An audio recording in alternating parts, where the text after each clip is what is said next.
Hello everyone from the Fiserv Forum in downtown Milwaukee. I'm Todd Milewski from the State Journal, here to wrap up a 3-2 Badgers overtime victory against Yale in the holiday face-off semifinals.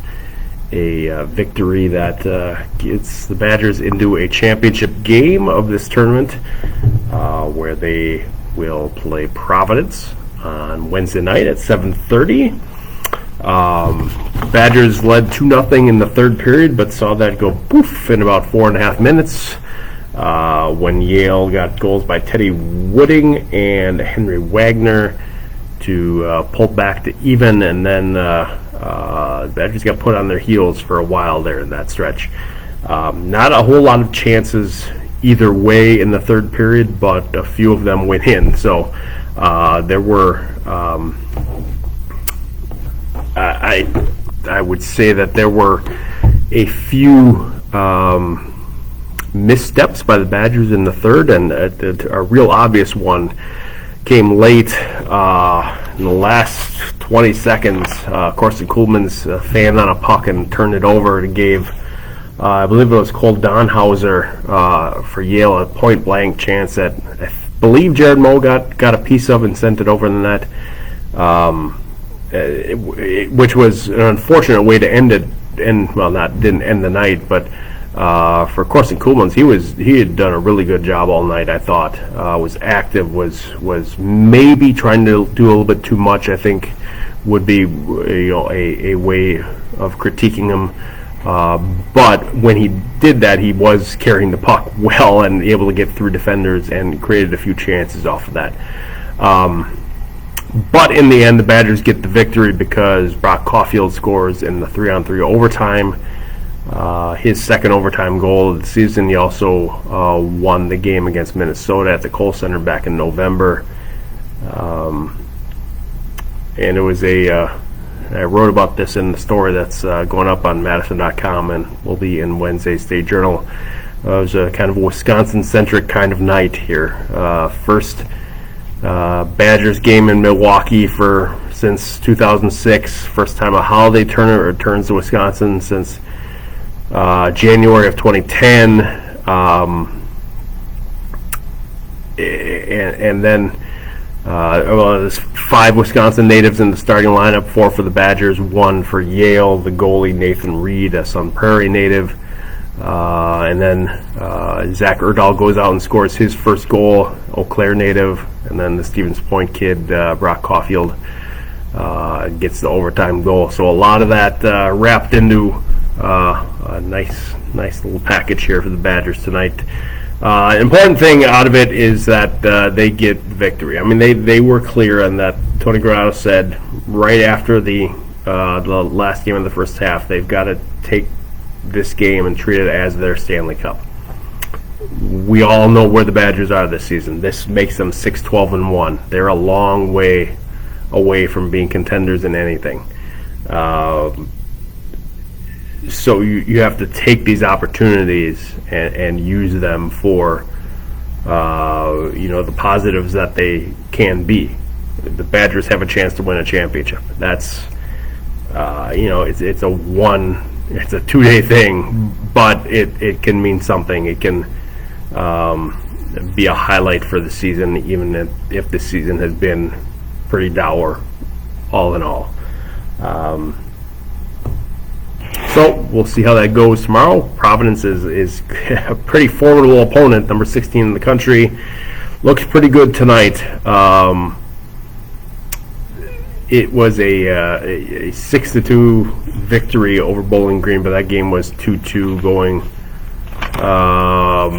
Was it 2-2 going to the third? No, it was 2-2 late in the second. And then the Friars reeled off 4 goals, 1 in the second and 3 in the third, to pull away what they had against Bowling Green. So it's going to be a difficult matchup for the Badgers. They need, tonight was another example of a team that struggling to score, and really struggling to get chances. I mean, sometimes that's a product of playing a team like Yale that makes it difficult to get to the net, difficult to get your chances. That was the case tonight. There was not a ton of really good opportunities. The Badgers did create some. They didn't get those chances on net sometimes, which is difficult, and they'll have to be better at that against Providence. And Providence can put up goals, even though they don't have their top scorer, because he's with the World Junior team, and their coach is also with the World Junior team, the U.S. team up in Alberta. But they looked like a pretty good side today once they got going. I mean, that's the thing about coming back from a break. You never really know what your team is going to look like those first couple shifts, and maybe sometimes the first couple of periods. And I thought Providence got going as the game went on tonight. The Badgers maybe took a step back in the third in the late game here against Yale. But they did recover in overtime. It's sometimes it's a coin toss when you go into 3-on-3 overtime in a championship setting. But that's the way the rules are now. They're the option of playing full 20-minute overtimes or anything like that off the table in regular season tournaments. The rules committee, or I'm pretty sure it's the rules committee, decided that all regular season games need to be played under the same rules. So if this game would have gone the full 5 minutes and nobody scored, it would have gone to a shootout and to decide who advanced. Tomorrow, if the championship game goes to overtime, it goes to 3-on-3.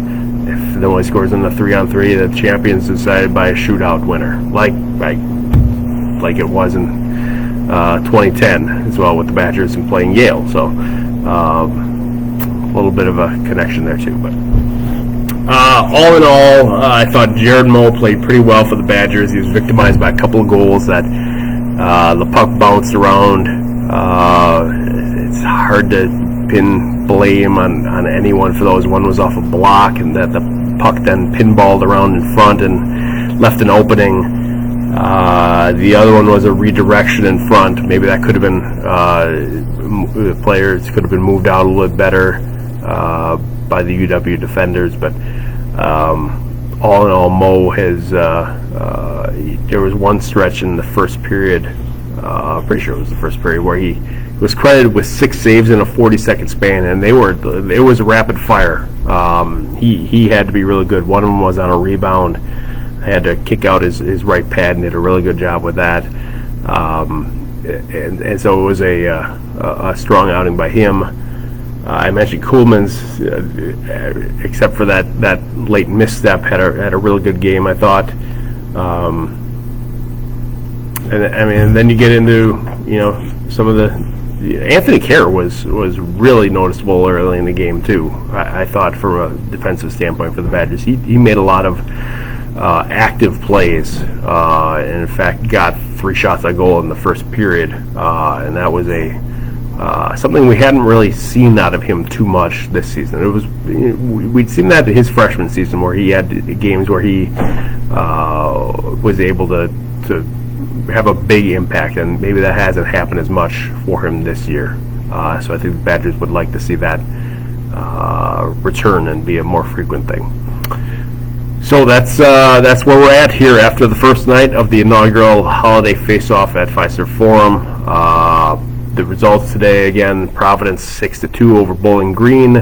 The Badgers 3-2 in overtime over Yale. And so we'll be back after Wednesday night's games. Make sure you check out everything we have on madison.com. Oh, we've got a late question coming in here from Jim about, will the return to a tournament like this help with the chances of getting an NCAA regional again in the state? I don't know if that's necessarily a connection to make here. I think this is